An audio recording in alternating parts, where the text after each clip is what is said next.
കൊല്ലം സുധിയുടെ അടുത്ത സുഹൃത്തുക്കളുടെ ലിസ്റ്റിലുള്ളതാണ് അനുമോൾ. എന്നാൽ ആ സൗഹൃദം അദ്ദേഹത്തിന്റെ ഭാര്യ രേണുവുമായി അനുവിന് ഉണ്ടോ എന്ന് ചോദിച്ചാൽ സംശയമാണ്. ഇരുവരും ഒരുമിച്ച് ബിഗ് ബോസ് മലയാളം സീസൺ 7 മത്സരിച്ചുവെങ്കിലും ആദ്യത്തെ കുറച്ച് ദിവസം ഇരുവരും തമ്മിൽ ബോണ്ടുകൾ ഉണ്ടായിരുന്നെങ്കിലും പിന്നീട് രണ്ടുപേരും രണ്ടു വഴിക്കായി. ഇപ്പോഴിതാ രേണുവിനെതിരെ പ്രതികരിച്ച് രംഗത്ത് വന്നിരിക്കുകയാണ് അനുമോൾ. പ്രതികരിക്കുന്ന വോയിസ് സോഷ്യൽ മീഡിയയിൽ ഇപ്പോൾ വലിയ രൂപത്തിൽ തന്നെ ചർച്ചയാകുന്നുണ്ട്. താനുമായി ബന്ധപ്പെട്ട ചോദ്യങ്ങൾ മീഡിയ ചോദിക്കുമ്പോൾ വ്യക്തതയില്ലാത്ത മറുപടി രേണു നൽകുന്നതിന് എതിരെയാണ് അനുമോൾ പ്രതികരിച്ചത്. റിയാക്ഷൻ വീഡിയോയിലൂടെ ശ്രദ്ധ നേടിയ വിപിനയുടെ യൂട്യൂബ് ചാനലിലൂടെയാണ് വോയിസ് പുറത്തു വന്നത്.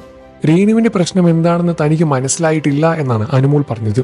രേണുവിനോട് ഏതെങ്കിലും ചേട്ടന്മാർ വന്ന് സുഖമാണോ എന്ന് ചോദിച്ചാലും അനുമോൾ ഉണ്ടല്ലോ, അവരോട് അവർ മിണ്ടിയില്ലേ, ആ ഫംഗ്ഷന് വിളിച്ചില്ലേ എന്നിങ്ങനെ അനുമോളുമായി ബന്ധപ്പെട്ട ചോദ്യങ്ങൾക്കായിരിക്കും രേണുവിന്റെ മറുപടി.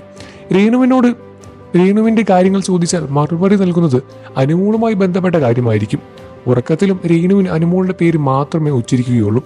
രേണുവും അനുവും തമ്മിൽ പ്രശ്നമുണ്ട് എന്ന് ചോദിക്കുമ്പോൾ ബിന്നിയും അനുവും തമ്മിലുള്ള പ്രശ്നത്തെക്കുറിച്ചാണ് രേണു കഴിഞ്ഞൊരു അഭിമുഖത്തിൽ സംസാരിച്ചത്.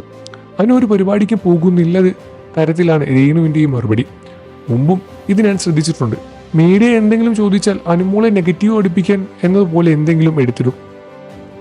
അനുവിനോട് അസൂയയും കുശുമ്പും രേണുവിന് അതിര് കിടന്നു. രേണുവിന്റെ തലകുത്തി നിന്നാൽ സ്വന്തം നാട്ടിൽ ഒരു ആദരവ് കിട്ടുമോ? എനിക്ക് തോന്നുന്നില്ല എന്ന് വിപിന പറയുന്നു. എന്തെങ്കിലും സ്വരച്ചേർച്ച കുറവുള്ളത് കൊണ്ട് ചോദ്യം വരുമ്പോൾ എന്തെങ്കിലും പ്രശ്നമുണ്ടെങ്കിൽ അത് പറയണം. അല്ലാതെ ബിന്നിയുടെ ഷോപ്പിന്റെ ഉദ്ഘാടനത്തിന് ആ ഒരു ലോഞ്ചിന് അനുമോൾ പോയി എന്ന കാര്യം അവിടെ പറയേണ്ട ആവശ്യം രേണുവിനുമില്ല. ബിന്നി എന്ന ഷോപ്പിന് ലോഞ്ചിന് വിളിച്ചതാണ്. പക്ഷേ ആ ദിവസം നാട്ടിൽ എൻ്റെ അമ്പലത്തിൽ ഒരു പുരസ്കാരദാന ചടങ്ങുണ്ടായിരുന്നു. അതിൽ പങ്കെടുക്കുകയായിരുന്നു. എന്നെ ക്ഷണിച്ചപ്പോൾ തന്നെ ഞാൻ വരാൻ പറ്റില്ല എന്ന കാര്യം നൂബിനോടും ബിന്നിയോടും ഞാൻ പറഞ്ഞിരുന്നു. ബിഗ് ബോസിന് ഇപ്പോഴും ഗെയിമായി കണ്ട് മനസ്സിൽ കൊണ്ടുനിൽക്കുന്ന ഒത്തിരി പേരുണ്ട്.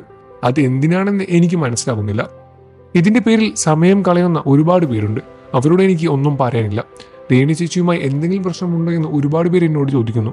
ഒരു പ്രശ്നവുമില്ലെന്നാണ് ഞാൻ അവർക്കെല്ലാം മറുപടി നൽകുന്നത്. പിന്നെ രേണു ചേച്ചിയോട് ചോദിച്ചിട്ടുള്ള മറുപടി കൊടുക്കേണ്ടത് രേണുവുമാണ്. അനുമായി പ്രശ്നമുണ്ടോ എന്ന് ചോദിക്കുമ്പോൾ അതിന് മറുപടി കൊടുക്കാതെ ആ ഫംഗ്ഷന് അവനുണ്ടായിരുന്നോ എന്ന ചോദ്യത്തിനാണ് മറുപടി നൽകുന്നത്. നിങ്ങൾക്ക് രേണു സുധിയെ അനുമോളെ ഇഷ്ടമാണെന്ന കാര്യം വീഡിയോയ്ക്ക് താഴെ കമന്റ് ചെയ്ത് പറയുക.